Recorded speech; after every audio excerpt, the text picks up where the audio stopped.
to the Managing Everyday Anger series. My name is Nicole Emerson, and with me today is Heather Garreau-Miller, and I am one of the other health promotion specialists, and I will be in and out with Nicole, but Nicole will be starting us off today. So today we are on, or this is session 3 of the 4-part series. So with session 3, we are going to be focusing on back on the thinking and looking at habitual ways of thinking. So thinking traps that make it more difficult to respond in a way that is going to be calm and fuel the fire, as the image here suggests. So it just adds more fuel to the fire and makes it more likely that we're going to have an angry response in that stressful situation. So what we want to do is recognize when we're going down that path, when that habitual way of thinking is happening, and we'll classify them as thinking errors. In a little bit, we'll go through them. And then how we can reframe them. So flip the switch, change our dialogue, change what we're telling ourselves about that situation that is going to allow us to be more constructive, calm us down, put out this fire, and then proceed with a better outcome. So hopefully with a better outcome, allow us to problem solve and think more clearly in the stressful situation. And then we're going to end with communication. So to start off, as always, just to read the disclaimer, the presentation you are about to view is the intellectual property of the Department of National Defense Strengthening the Forces Health Promotion. Any reproduction or retransmission of the slides contained in this presentation is strictly forbidden.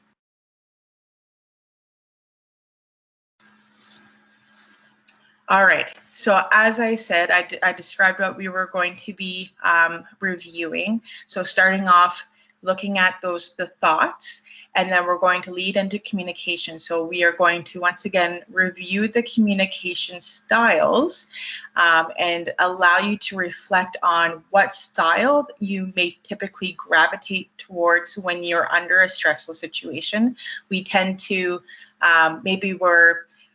it's easy for us to be in a more constructive style when we're not under stress. And then when a stressful event happens, we tend to have a fallback style that we use in order to protect ourselves. So recognizing that, but then also learning how we can bring in that assertive communication and how that can lessen the stress and lower the anger, the intensity, so that we're able to create a dialogue with another individual and allow that problem solving to happen. So we will be describing that as well. So a quick review from the last session where we talked about trigger thoughts and coping thoughts. So we know that the trigger thoughts are what's intensifying our emotional response. They're intensifying our physical sensations, and then ultimately impacting our actions, our behaviors, how we're reacting in the situation. So when we have these trigger thoughts happening, it makes it more likely that we're going to have an angry response in the stressful situation. So we might be saying things to ourselves like, they should know better, or how dare they do this? Or you could even say, I can't believe I did that, right? We could be angry at ourselves as well. So it takes us a split second, this happens very quickly. So in that split second, if we can catch ourselves in that and think about, how can I implement one of these coping thoughts? And again, if we practice using these coping thoughts and we write them down and we rehearse them in a way that they become more automatic and more natural for us to use when we're under that stressful situation. So if we're not practicing these skills, then it's still going to be difficult to incorporate these coping thoughts. But if it's something that we are constantly reminding ourselves of thinking about those trigger thoughts, but then also thinking about ways that we can calm ourselves down with our thoughts, then it's going to be more likely and easier for us to implement them. So our coping thoughts are doing the exact opposite of what the trigger thoughts are doing. So they're decreasing or de-escalating our emotional response. They're bringing down our heart rate, allowing us just to calm down in that moment. And they're allowing for that calm response in that stressful situation. So when those trigger thought examples that I gave you, if we reframed them, or not necessarily reframe, but tell ourselves a coping thought like, I made an assumption, I need to check it out. Because a lot of the times, we don't have all the facts. We make assumptions, we have expectations about what should be happening, and as a result, we might get upset over that. So checking in with ourselves and saying, hey, no, I don't have all the facts. I made an assumption. I need to ask a question. I need to get more information before I react. Telling yourself it's not worth it, right? A lot of the times, you know, in that reaction, we're not necessarily thinking about the consequences. And last session where we reviewed the long-term cost, potential long-term cost of a reaction, we have damaged relationships, we have consequences to that. So if we can, again, tune in to what's happening and say, no, it's not worth me damaging this relationship. Or I can take a breath, and reminding yourself just to take a breath, because when we take a deep breath in and let it out, that instantly calms us down. Or even telling ourselves, I can't think straight, recognizing that I need a timeout. And we reviewed timeouts last week and how beneficial and how effective they are, especially in those relationships that are the ones that we want to preserve, that personal relationships that are very important to us, and we want to make sure that we are doing everything that we can to protect them. So recognizing before we go up that anger mountain that our thinking isn't right at the moment, in the way that it's not going to allow for a calm or constructive response. So I need to remove myself from the situation so that I can regroup and then come back and engage with that individual at a later time when we're both calm.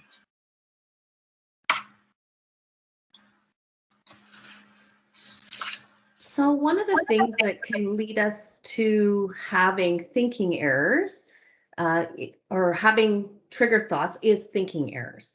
And just to further understand that, we're going to talk a little bit about what those thinking errors are. And a lot of them come down to what Nicole was saying about making assumptions. So what exactly is a thinking error?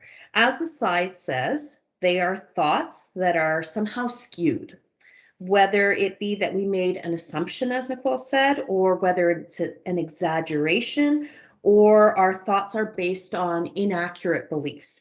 These thoughts are often habitual, and they result from years of patterning for many of us, and they really affect how we perceive and deal with things.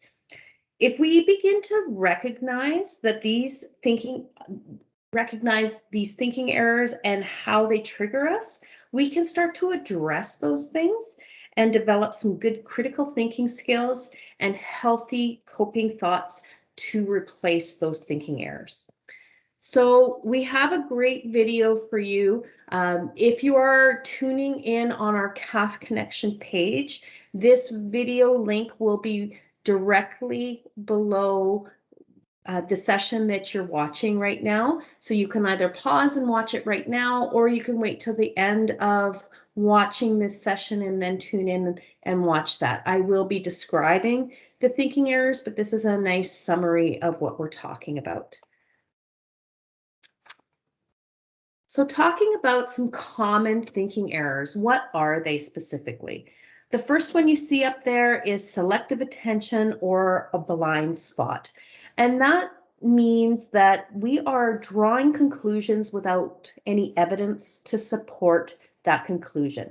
We pick out certain details about something that's happening or about something that someone has said, and we skew it to fit our view or fit our belief about what is happening. We use selective details to build our case or justify our own behavior in a situation. A great example of this would be for those of us that have kids. If we think about, and many of us maybe have experienced this with school-age children at one point or another, we get a phone call from our teacher, our child's teacher, and they say they want to see us. And we automatically go to the worst case scenario, that our child is doing something wrong at work, and that is why the teacher wants to see us. Rather than it maybe being something completely different, we go straight to the negative. So the next one is overgeneralization. Overgeneralization is when we come to a faulty conclusion about something based on a single example of something that's happening. And so we overgeneralize. And in doing so, you may find yourself using words like always and never frequently in your conversations with certain people. Maybe you're speaking with a child and you say you always leave your coat on the floor. Or maybe you're speaking with your spouse and you say you never load the dishwasher. Those words of always and never are often very big overgeneralizations about what is happening.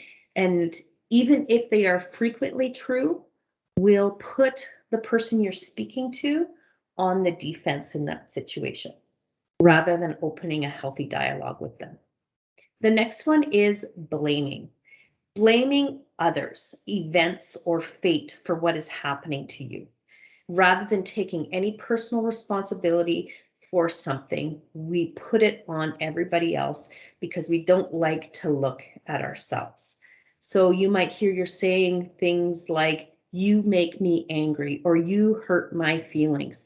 Those are the types of things that you'll hear yourself saying when we get into blaming. If only you would stop nagging me, then I would be happier. If only this job was more satisfying, then I would be happier living here. Those are the kinds of things that you might hear yourself say. The next one's the musts and shoulds. And it's exactly as you hear it, that you'll often hear yourself using words like must and should. It's an absolute concrete standard about how things ought to be.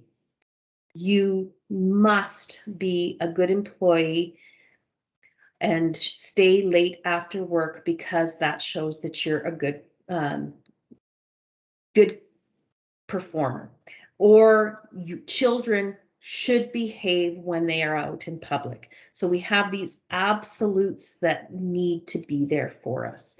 And truly, there's very few places in our lives where absolutes really fit or are always true. Moving on to the next ones. I can't stand it. I can't stand it is like a blowing things out of proportion, over the top reaction to things where you come across as not being able to survive or endure or tolerate what is going on with you or what is going on in your world at the moment. Personalizing. Personalizing is thinking that everything is your fault or that others are out to get you.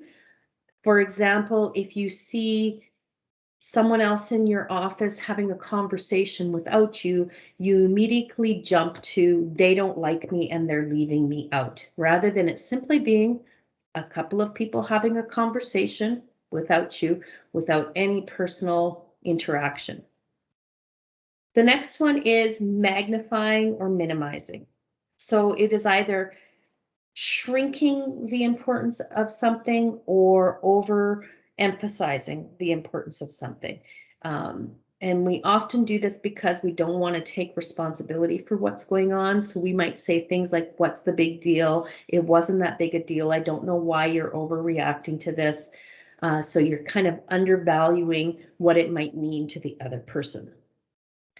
People damning or labeling. And that often means that we are labeling or putting characteristics characteristics on somebody based on an isolated event. So somebody cuts us off in traffic and we say that person is an idiot, but we don't even know that human being or what is going on in their world, or the fact that maybe they're stressed and they made a driving error, because we all make driving errors and that's just a normal human factor. But we make a decision to label somebody, or maybe it's even more personal and we put that label on ourselves. We say, oh, I really screwed that up. I'm totally useless. That's people damning. Okay. And the last one is all or nothing, or black or white thinking. It's everything is seen as good or bad, failure or success. So for example, if you were going into a job interview and you did just spectacular on all of the questions except for one you kind of bombed. When you leave the interview, rather than seeing it as a general success, you fixate and ruminate on that one question that you didn't do well on, and you say, I totally blew it. There's no way that I can get that job now.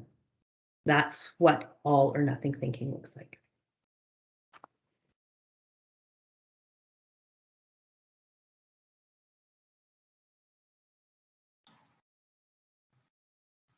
So the strategy that we are going to consider here is the good old Control-Alt-Delete that we're all familiar with when we have a computer problem and we need to reset or reboot. We're going to see how we can apply it to ourselves in this scenario.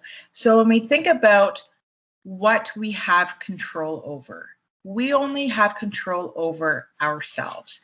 We can influence things around us, but we ultimately have control over our dialogue, what we are telling ourselves about a situation, and how we are responding to that situation. So we recognize that that is where we're holding the control. We don't control what the other person is doing. We don't necessarily control what's happening in the situation, but we can control how we choose to respond in that situation.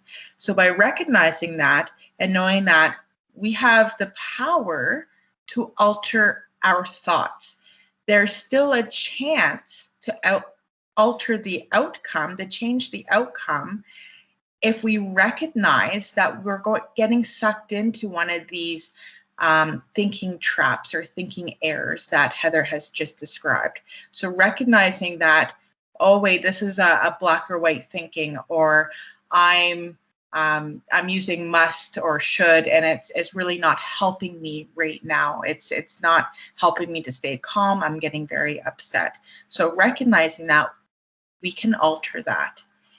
And then lastly, deleting the negativity.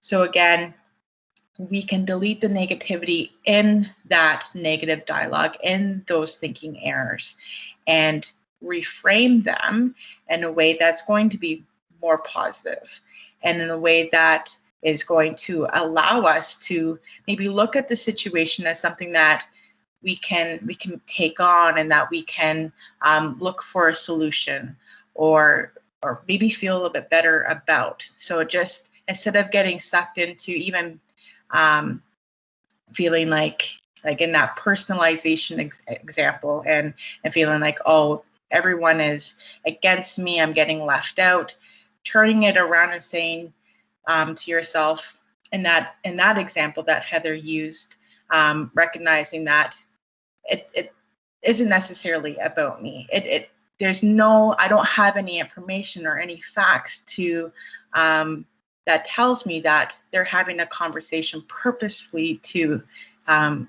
exclude me, or that it's about me and they're talking about me, because I don't know, right? So being able to recognize that, switch that thinking, look at it a little bit differently, and then finding ways that, it's going to help you cope. It's going to help you have a better ultimate outcome, and maintain those relationships within the office in that case. So in the reframing, and using this framework to help you to do that.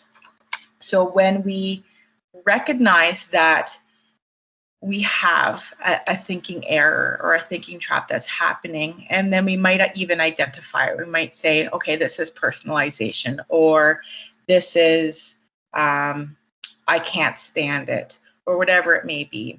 And then we challenge that thought and we say to ourselves, no, do I have all the information? Is it true what I'm telling myself? Right? What is it based on? Is it based on assumptions that I'm making about other people? Or is it based on actual fact? A lot of the times it's based on these assumptions that we're making. And then is it fair? Is it fair what I'm saying right now to myself? Is it fair to myself? Is it fair to the other people involved? Is it fair for the situation?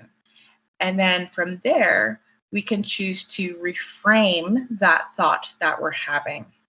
So to give an example, if you say people should know how to drive. So again, right there, we recognize that that is a thinking trap that's very much an absolute and it's an expectation. So we've all driven or been on the road at some point, and we know that people make mistakes. We make mistakes when we drive. So no one can say that they've never made a driving mistake.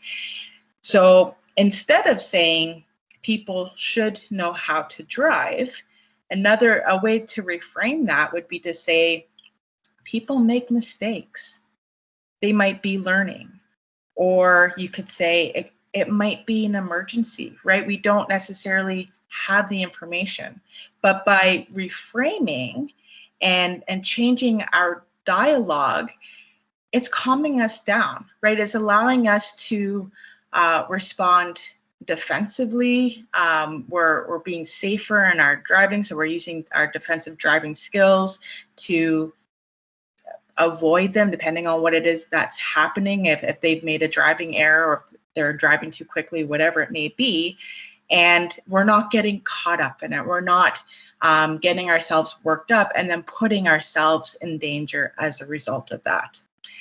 Another example would be saying to ourselves, I can't take this anymore. I'm going to lose it. So recognizing that the situation is too overwhelming, it's very stressful, so something needs to change. So when we say that to ourselves,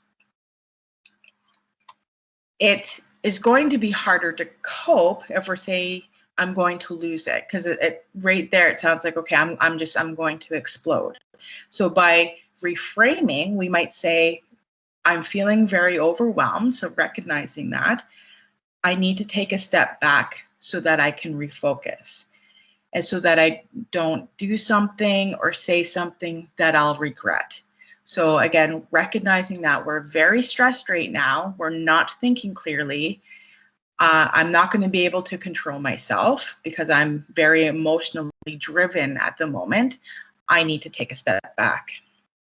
You could even tell yourself, depending on the situation, I've handled this in the past and I can do it again, right? We've all have had challenges. We have all dealt with stressful situations. And if it's something that, we've dealt with before, maybe it's with an individual, maybe it's an event, reminding ourselves that we do have the skills, we do have the tools to handle this. It's going to be okay. And this could be an opportunity to not only recognize the thinking error, but to implement a coping thought as well, and to tell ourselves to take a breath, regain some composure, get our thinking back on track, and then think about how we can now manage this situation.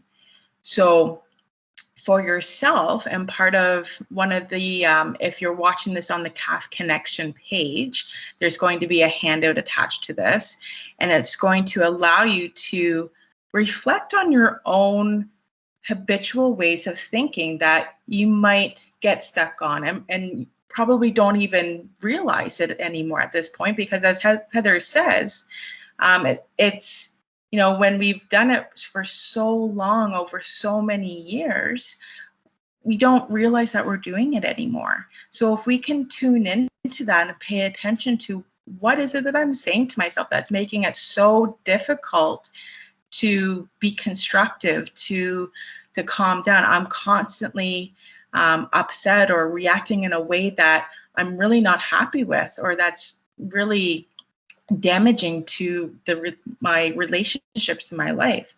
So reflecting on what it is that you're saying, and then is there opportunities to reframe those thoughts? So looking at the thinking skills model 2, and as I had highlighted in the first couple of sessions as well, really tuning into our thoughts. That's where we're going to have the most power to impact the outcome of these situations, these anger generating situations, and these stressful times.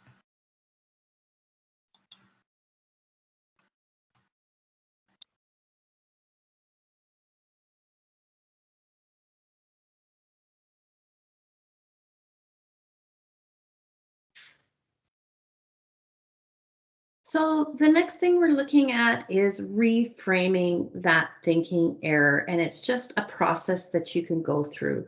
So as Nicole said, we're just trying to put it in a different light, and so we're going to take these steps. First, we're going to recognize that we might be stuck in one of those thinking errors. Maybe we keep hearing ourselves, I know I am guilty of musting and shoulding, and I'm also guilty of overgeneralization and using those words like always and never. So when I hear those things, I identify what triggered that thought or emotion. And for me, a lot of times it's recognizing that I like an orderly house because it keeps me feeling calm and relaxed. And when things aren't put away, that it becomes very stressful for me. So as a result, I end up always and nevering the people that I love, that I live with. So that's where I have to challenge. Do I need more information? How can I prove my thoughts are actually factual or true? And so I start to ask questions of myself and of the people I live with to sort of check those things out. And then maybe I reframe. And one of the interesting things I found out about that, and coming back to that example I gave earlier of you never put the dishes in the dishwasher. Well, my husband finds that when he leaves them on the counter after dinner, but he would like to relax for a little while, having them on the counter reminds him that he needs to finish doing the dishes. So learning how to accept that it's not going to be there forever, and letting that go is sort of a reframe that I have to work on in my life. So communication. Maybe you use one communication style often at work. Maybe you use another communication style often in your personal life. Maybe you'll use another communication style when you're out mingling with the general population. We tend to sort of shift back and forth depending on our audience and depending on how vulnerable we allow ourselves to be with certain people. So we're going to look at those different types of communication, and hopefully you'll start to recognize maybe one or more that you tend to fall back on, and maybe start to question yourself as to whether it is effective in getting the message across that you want, or whether it's creating more conflict in your life with the people around you, or whether it's feeling like you're just not getting anywhere. And those are all important pieces to consider. So the first one we're going to take a look at is passive communication. Passive communication, or we often term this the turtle. These individuals, and I'm guilty of this in certain aspects of my life, so I recognize those traits in myself. They tend to struggle with expressing their honest feelings, their needs, their values, their concerns with other people. And they rarely ever tell people what they really truly want and need. They think they're trying to do so in other ways, maybe indirectly or by dropping hints or doing it through other people in hopes that it'll get back to that individual. It can be very appealing to use passive communication for some people because it's a way of them managing their anger. It's a way of avoiding or postponing any kind of conflict if that causes a person anxiety. And it can be an effort to get approval from other people. And people who behave in a passive manner are often praised. And maybe part of it is that we like that we're praised for being selfless individuals and placing the needs of others above our own needs. But in doing so, what ends up happening is that we often deny our own needs. We feel frustrated. We don't have a feeling of having our own personal bubble around us. And so we need to learn how to start to express ourselves in a more healthy way. So when we are passive communicators, what you may often hear yourself saying to other individuals is, it doesn't really matter to me, whatever you want. Those are terms that we'll often hear ourselves using as a way of pleasing or getting other people's approval. So we send mixed messages because we really care about one thing, but we're telling people another thing.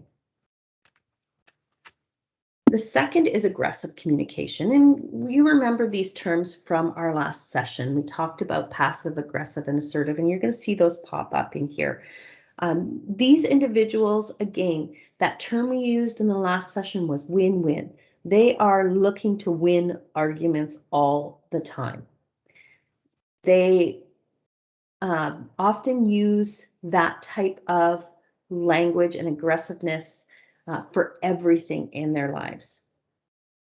People like who use this often favor aggression to win arguments by yelling, by being rude and abusive. You'll often see them doing lots of posturing and using body language to get their point across. You may see some finger wagging or puffing themselves up or getting into other people's personal space. It's a bit of a threatening type of move. The third one is passive aggressive. And this is very interesting because these are passive individuals. And as I said, when we talked about that passive individual, is they are always saying, you know, whatever you want, however you want to do it, it doesn't matter to me. But in doing so, they're rejecting or giving up what they truly need in the moment. And what happens with these individuals is that they do that for so long that it's sort of like having a pop bottle that's been shaken. And every time something goes on in their lives, they shake that bottle a little bit more, where their needs not being met, shake it some more, needs not being met, shake it some more. And eventually the bottle just blows and they blow up and they become the aggressive personality momentarily. They blow up, they yell, they threaten, and then they feel guilty and they feel ashamed and they feel embarrassed. And so they tuck everything back in and become the passive person again. And that cycle just continues. Passive, and then frustration builds, blow up, tuck it back in. The last one is the assertive communicator. So this is where most of us would like to be, but it can be a very scary place to be, and that's why a lot of us avoid it. Assertive communication means we need to allow ourselves to be vulnerable, to share what's really going on with us in a calm and collected way. And that can feel really threatening and very scary. Assertive communication allows a person to express themselves openly and honestly, but at the same time, they're respecting the values, the feelings of the other person, the words that the other person has to say. Their body language is typically very calm and open so that they are welcoming conversation with other people. And in doing so, because of the way they're approaching it, the people that they are talking to feel more relaxed and less stressed and more likely to be open and honest in return. So that's what we're really trying to develop. We're not saying those are easy things to change or shift, and they take a lot of practice, but it's starting with something small so that you can start to build on those pieces for yourself.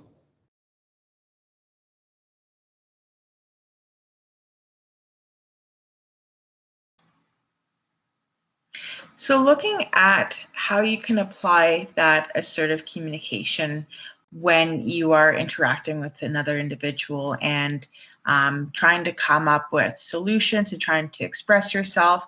And a huge key to being able to be a good communicator and an assertive communicator is using active listening.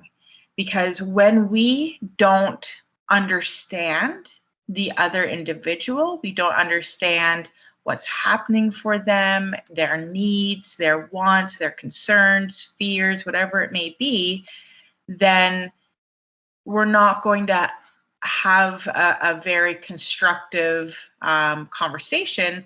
And whatever problem solving we do or solutions that we come up with aren't necessarily going to work or going to be appropriate because we don't have a full understanding of what's going on. So it does take skill and it takes practice in being a good listener.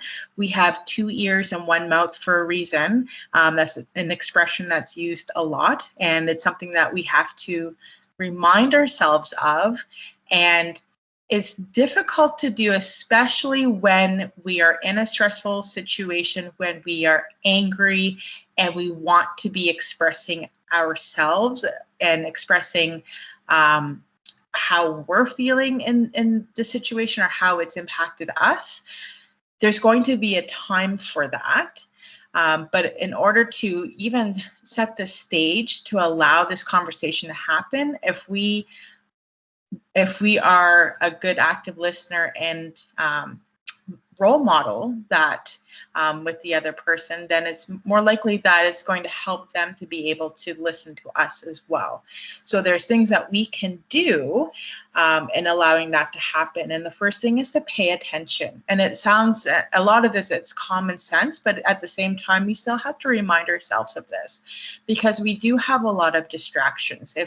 Whether it's with our a cell phone or if we're in front of a computer, or depending on our environment, if there's things going on around us, ensuring that we are minimizing these distractions as much as we can so that we can have this conversation, so that we can fully listen and hear the other person. We're not just wanting to hear the words, but we're needing to understand the meaning behind them. We also need to tune into the distractions that we have mentally, right? So we have our own dialogue that's happening. Maybe we're coming up with our comebacks and our justifications for the things that they're saying. And we need to set that aside. As hard as that is to do, we need to be able to set that aside. We're going to have a time to bring that up, but really just focus on that individual and what they're saying. And then also paying attention to their body language, because that is going to tell us a lot too. If they are upset, if they are maybe more of that aggressive person and they're showing us that, that's again giving us an indication that they're very worked up, or maybe they're feeling threatened in some way, or maybe that individual is more passive and they have their head down and they're not making eye contact and they seem really closed off. And then for you as the listener, how can you draw them out a little bit more? What can you do? What things can you say to help make them feel comfortable so that they can open up and be more authentic and vulnerable and be able to have that conversation with you?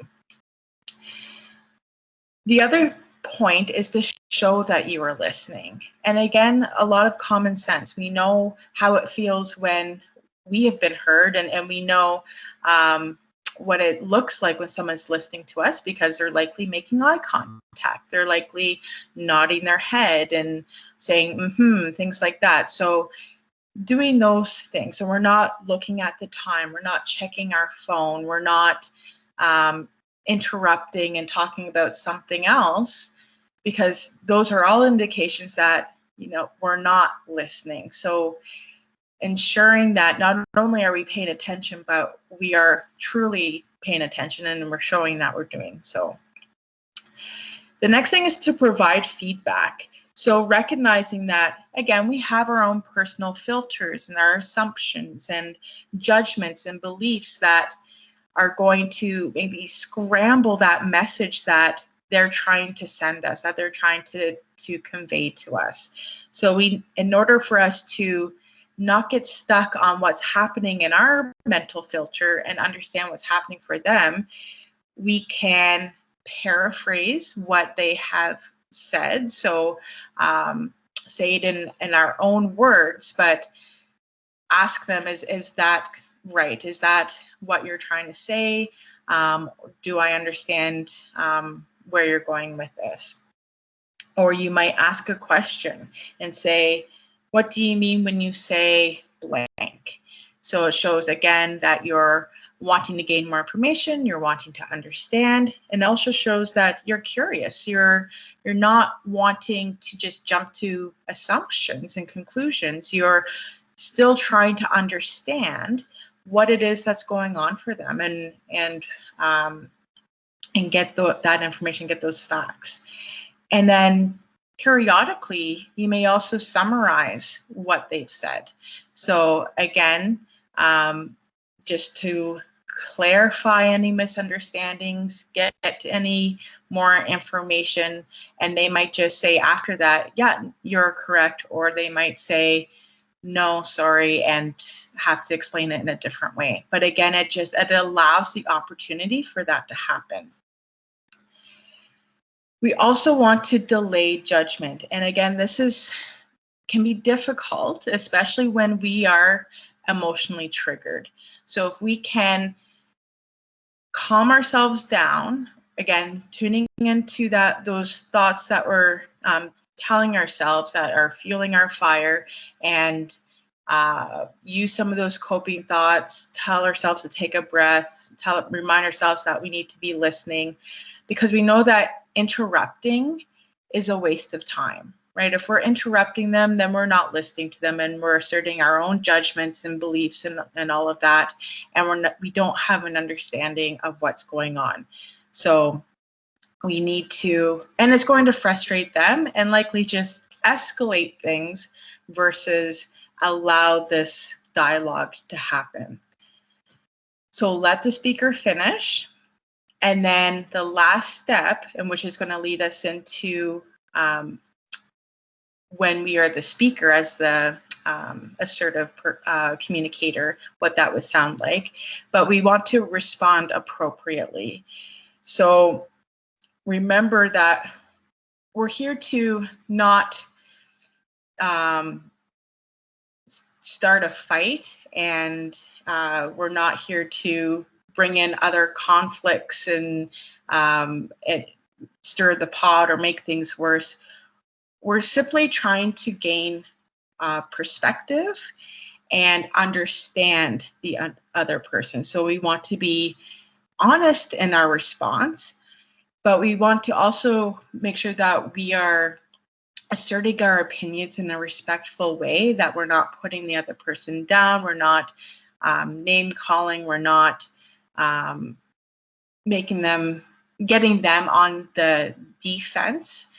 And remember that golden rule, that treat the other person the way that we would want to be treated, right? So if we had just expressed ourselves and we had been vulnerable in sharing how we feel about something, if the other person were to come back and put us down or attack us, then that's just going to shut things down. That's not going to be constructive. So reminding ourselves, how would we want to be treated if we showed that kind of vulnerability? So to continue on with being an assertive communicator and what that looks like as the speaker point of view, we need to remind ourselves that we are speaking for ourselves.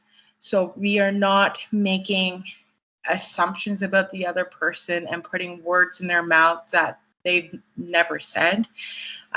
We're speaking from ourselves, from our own perspective and how we feel and how we're impacted. And a way to allow this to happen and to ensure that we are doing this is to use I statements.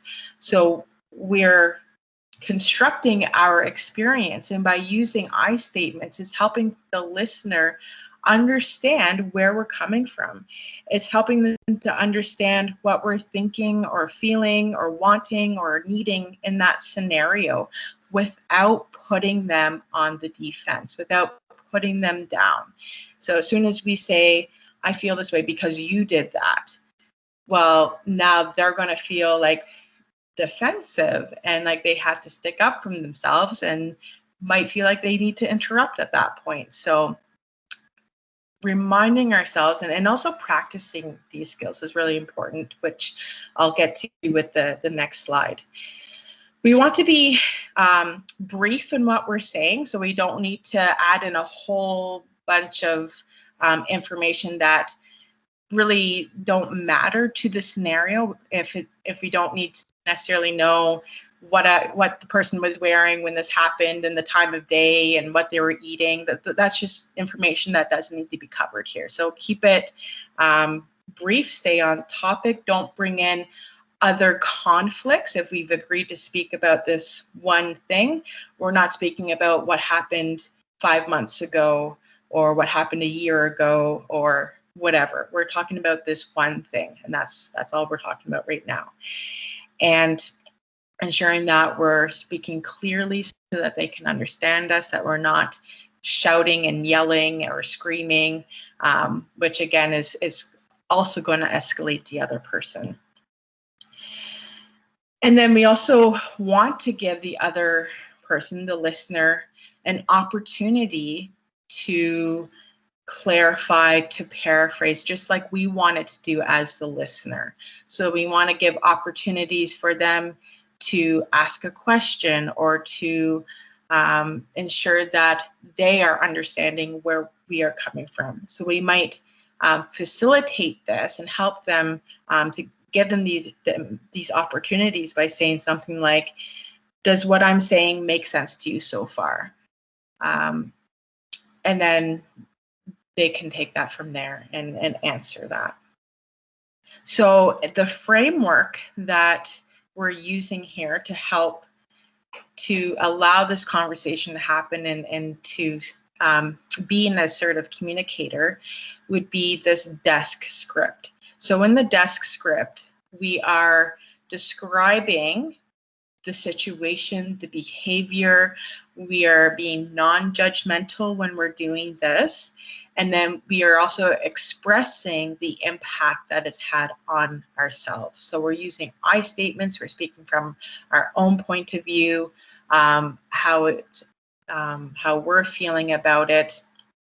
And then we are specifying what we need out of the situation. So what do we need to be changed or whatever it may be to help us.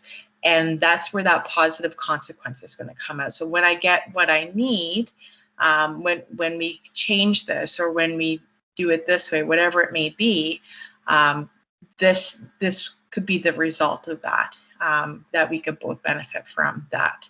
Can we agree to that? So again, that hands the conversation back over to them. So in a scenario where, let's say your partner starts clearing the table when you want to have a discussion about something that's upsetting you, how might you use the desk script to start that conversation? So by describing the situation, in this case, you might say, I'm finding it hard to find time to have a conversation without having other distractions. And then expressing how you feel, you might say, I feel like what I'm saying isn't important. And then specifying what you need, I need to have a time where we can both sit down and have a conversation, a discussion about what's upsetting me, where there aren't going to be other distractions. And then the consequences, positive consequences, that way we can have a genuine conversation and both feel heard and respected in doing so. And then ending with, can we agree to that, or how do you feel about that? So that hands it over to them, and then they can clarify their point of view. Maybe they don't realize that what they're doing by clearing the table is affecting them. Maybe they see it as, oh, I'm being helpful. Why are they upset with me right now? So again, it allows for this conversation to happen, and it allows to clear up any of those misunderstandings before things blow up when they don't need to blow up. So in summary for this session, we have the last 3 sessions spent a lot of time really looking at and focusing in on our thoughts and how they really are so important for us to pay attention to and understand how they can escalate the situation, and how changing those thought patterns and incorporating or using a coping thought can help us to de-escalate and really change the outcome in a positive way for us. And then recognizing those different communication styles, recognizing them in ourselves, recognizing them in the people that we interact with, because there's ways that we can communicate with them and understand perhaps why they are choosing to use that style, and then why we are choosing to use this style. And likely it's because if it's a stressful situation, if individuals are upset, then they're going to go to a style that they are comfortable with in that type of scenario, as a way to protect themselves. And that's another signal that we're experiencing stress, that maybe we need to do something or take a time out in order to gain some composure, regroup, and then re-engage at a time where we can practice some of these assertive communication skills that I've described. So with the communication skills, like any skill that we learn, we need to practice it.